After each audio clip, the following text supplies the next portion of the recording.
And what I love what you said about your friend who's on TikTok and doing these great like lessons, like mini 15-second lessons. That's interesting because I just said like, what can we learn from her? First of all, can we just give her a plug? Like, what's her channel? TikTok? How do we find her on TikTok? I think it's Sally Prosser Voice on TikTok. Yeah, she's been a guest on my show on First Time Facilitator.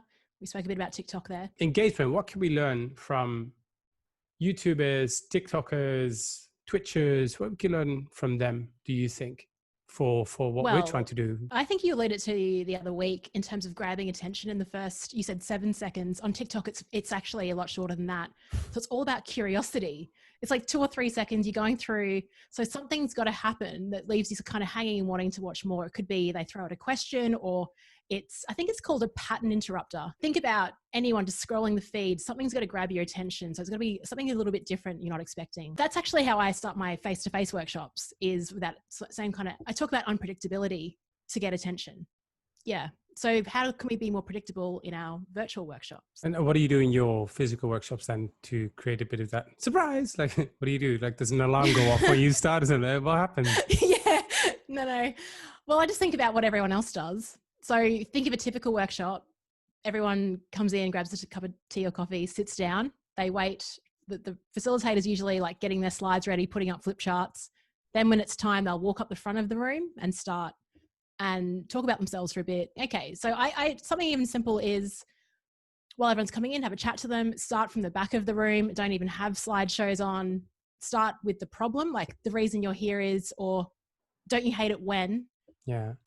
Create that, get everyone standing, talking, and then do the introduction after that. So it's not tricky. It's just like, what is everyone doing? So on webinars, I think it's the same kind of framework. We all wait for people to arrive, but sharing a screen, and then we just kick off talking person to slideshow. It's kind of hilarious that so many people say, oh, yeah, my meetings are not interesting, or my webinars are this, but you keep doing the same things. And I heard a really interesting observation about Zoom yesterday, actually.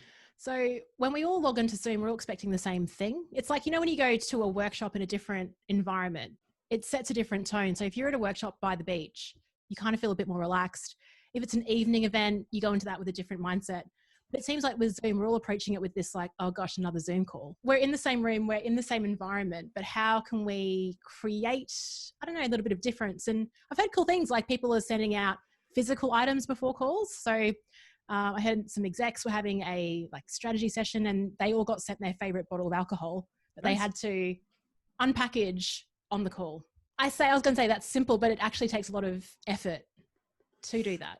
Yeah, no, I get that. But if you're looking at purely from a price point of view, time is the only resource you have, really. We all have 24 hours, and it's how you spend it. Now, if you take a bunch of really expensive execs or whoever in the business, and you take them out of the business for half a day, if you could then use that chunk of time to really get something done, which in the long run will give them clarity, purpose, energy, strategy, that's worth it. That's worth then going the extra mile. Why would you then waste that?